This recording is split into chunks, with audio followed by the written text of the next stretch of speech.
Hello दोस्तों, आप सभी का स्वागत है आपके अपने चैनल एग्जाम शहर में। हम आज फिर हाजिर हुए हैं जो हिंदी का जो संविधान में हिंदी का आपने टॉपिक पढ़ा है पार्ट 1, पार्ट 2 और ये पार्ट 3 है। इसमें हम पढ़ेंगे हिंदी के प्रचार प्रसार में कौन सी समितियां बनी और कौन कौन से समितियां जो है विकास में हिंदी के विकास में किस प्रदेश में और किस तरह से जो है हिंदी के प्रचार में लगी, उसके बारे में हम लोग पढ़ेंगे। और सबसे पुरानी जो है कौन सी समिति है उसके बारे में हम लोग पढ़ेंगे। तो आपने पढ़ लिया है अनुच्छेदों के बारे में 343 से 351 तक। फिर उसके बाद दूसरे पार्ट में आपने पढ़ा है जो संविधान में संशोधन करके जो भाषाएं जोड़ी गई हैं 8वीं अनुसूची में, उसके बारे में आपने पढ़ा है।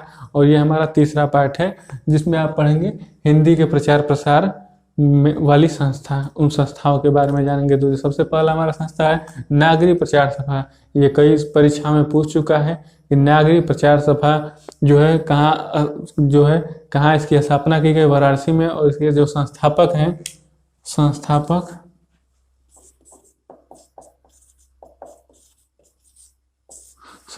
जो है श्याम सुंदर, राम नारायण मिश्र और शिव कुमार।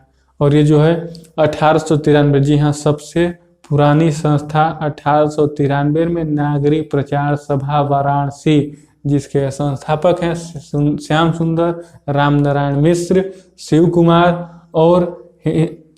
कुमार 3 लोग जो हैं इसके संस्थापक थे। उसके बाद दूसरी है हिंदी साहित्य सम्मेलन जो कहाँ हुआ था और उसके अध्यक्ष कौन थे। तो हिंदी साहित्य सम्मेलन जो है प्रथम प्रयाग में हुआ था, 1910 ईस्वी में हुआ था। और उसके प्रथम अध्यक्ष मदन मोहन मालवीय जी थे।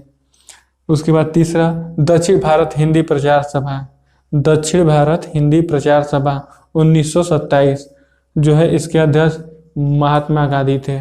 तो आपने ये 3 देखा। नागरिक प्रचार सभा जो सबसे पुरानी है, नागरिक प्रचार सभा वाराणसी में 1893 में, जिसके 3 संस्थापक थे श्याम सुंदर, राम नारायण मिश्र, शिव कुमार। उसके बाद हिंदी साहित्य सम्मेलन प्रयाग, ये जो है 1910 में हुआ, इसके प्रथम अध्यक्ष मदन मोहन मालवीय थे। उसके बाद दक्षिण भारत हिंदी प्रचार सभा जो 1927 में, इसके अध्यक्ष महात्मा गांधी थे।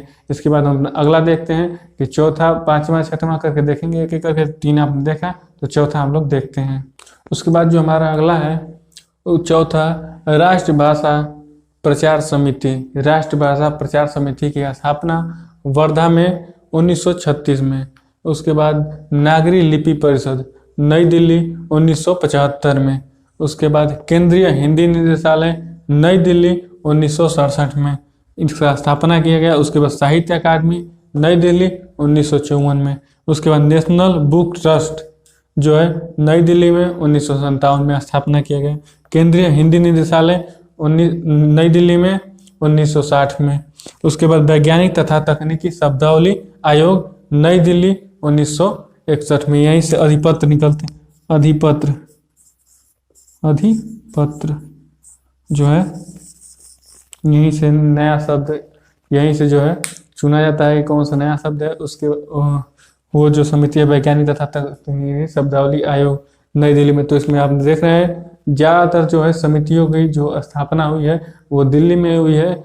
और उसके बाद जो सबसे पुरानी है नागरिक प्रचार सभा जो वाराणसी में 1893 में। उसके बाद राष्ट्रभाषा प्रचार समिति वर्धा 1936। उसके बाद नागरी लिपि परिषद नई दिल्ली 1975। केंद्रीय हिंदी निदेशालय हिंदी समिति नई दिल्ली 1967। उसके बाद हिंदी साहित्य अकादमी नई दिल्ली 1954। नेशनल बुक ट्रस्ट नई दिल्ली 1957। केंद्रीय हिंदी निदेशालय नई दिल्ली 1960। वैज्ञानिक तथा तकनीकी शब्दावली आयोग नई दिल्ली 1961।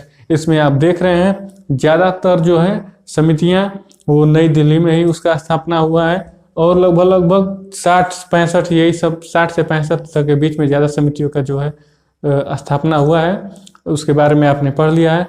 तो आज आपने पढ़ा जो है हिंदी के प्रचार प्रसार वाली संस्था, हिंदी की जो संस्था है जिसका स्थापना हुआ। और उसके बाद वो हिंदी के प्रचार प्रसार में किस तरह से लग गई और किस तरह से हिंदी भाषा जो है आज पूरे भारत में सब जो है अपना स्थान बना लिया है। तो ये जो समितियों की देन है कि किस तरह से ये समितियों ने काम किया और हिंदी भाषा को आगे बढ़ाने के लिए जो है ये दिन रात काम करती रही। अगर ये वीडियो आपको अच्छा लगे तो वीडियो को लाइक करें, चैनल को सब्सक्राइब करें और शेयर करें। धन्यवाद।